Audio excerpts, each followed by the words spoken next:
There is one other thing I want to get to. Tucker. Okay. All these articles about what's going on with Tucker, what's going on with Ben Shapiro, they mostly leave out the president and the vice president, who have been largely silent on this question of Tucker being criticized for interviewing Nick Fuentes and not pushing back, which is roiling. Here's a reminder. This is a year ago, a little over a year. This is Tucker at the Republican convention. Pretty good seat. He's sitting next to the president and in the box with the president, J.D. Vance, and the Speaker of the House, Tucker Carlson, ladies and gentlemen. Very senior, very close. There's Byron Donalds also there. Sorry, he was sitting back, but Byron Donald's there too. Um, Sean, I asked you earlier what Caroline would say at the briefing or might say at the briefing, but where do you think the president and the vice president are on this fight in their heads? Because presumably eventually they'll be asked about it. So I actually don't think that that's true. I mean, I asked after our show yesterday, I reached out to a couple of people that are pretty movement guys, um, and asked the same question. Who is this a big deal among? What's the thing? And the two answers that I got back consistently were people who really care about Israel and younger people. And I said, okay, because I literally I think that there is almost a small segment of MAGA that's having this, and then the media.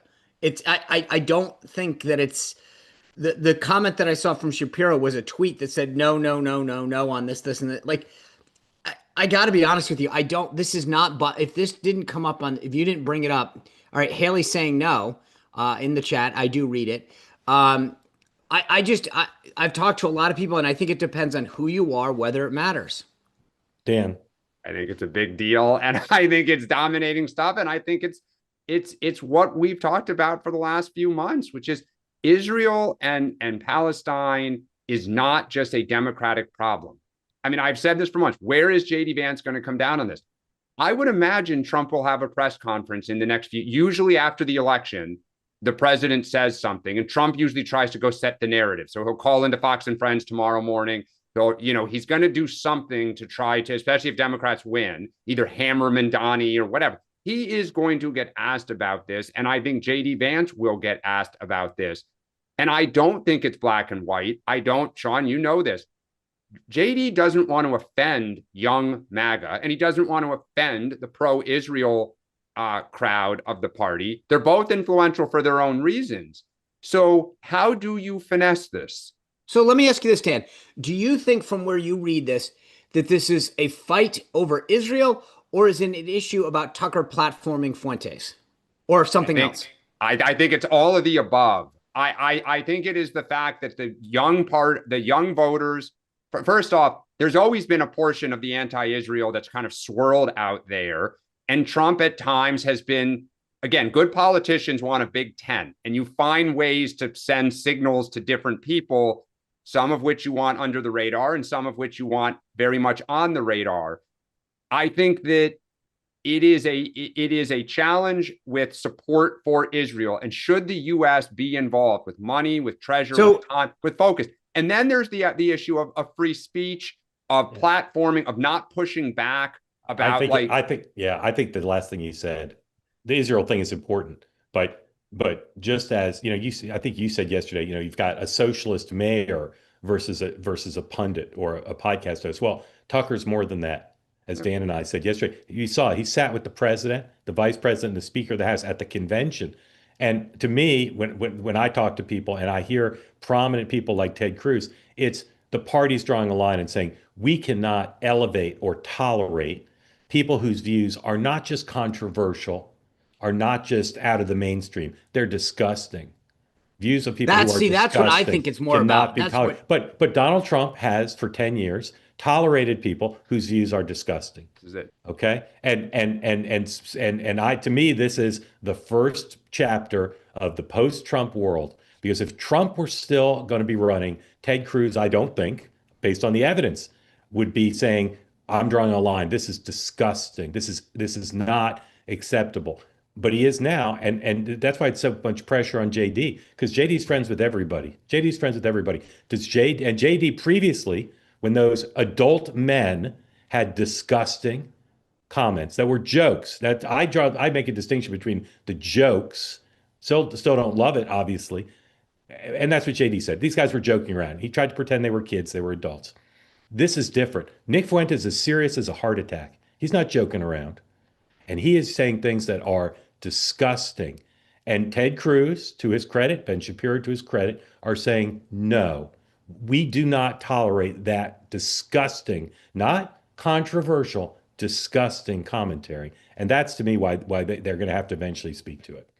But as you say, though, Trump's kind of political athlete mastery was, I go back to David Duke, right? When Trump was like, sorry, I can't hear you. I can't hear you. My earpiece. I didn't really know who he was. And well, then that's not. Well, no, but Sean, and then Sean, he didn't repudiate him. He did. He repudiated him over and over again. And then Nick Fuentes, oh, I didn't know he was coming to dinner, right? So Trump, again, it's good politics, Sean. It worked for Trump to dog whistle and then kind of duck. So everyone who needed to heard what they needed to hear.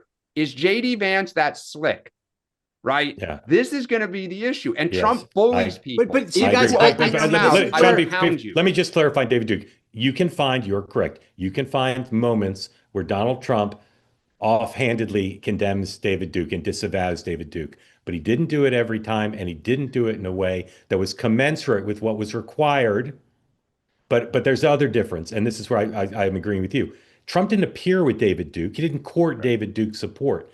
That's different than what Tucker's doing. Tucker's putting the guy on and celebrating him.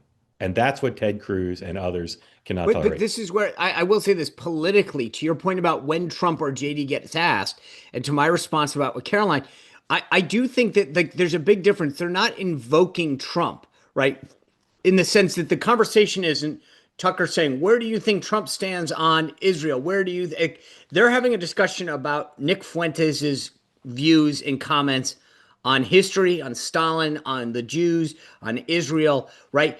I don't think if I were advising the president or JD that I would say, hey, you should weigh in. I'd say you guys should say, look, those guys are having their own discussion. We got the business of the country to solve. That they should not. So Mandani's friends that he was photographed with once, should Democrats in Congress just say, well, it's just the mayor of one city of this country? Wait, there's a difference. Mandami's actually the guy. So Trump can and should have to answer for himself. And Mandami has to answer for who he's hanging around with. But should Democratic members of Congress Democrats have to answer for Mandani? Sure, but there's a difference. You're asking, should Trump weigh in on Fuentes and Tucker versus Mandami actually getting photographed with a guy Tucker's more Tucker did a 3-hour interview with Fuentes, or 2-hour interview with Fuentes. He's more powerful than the mayor of New York. He's friends with the president.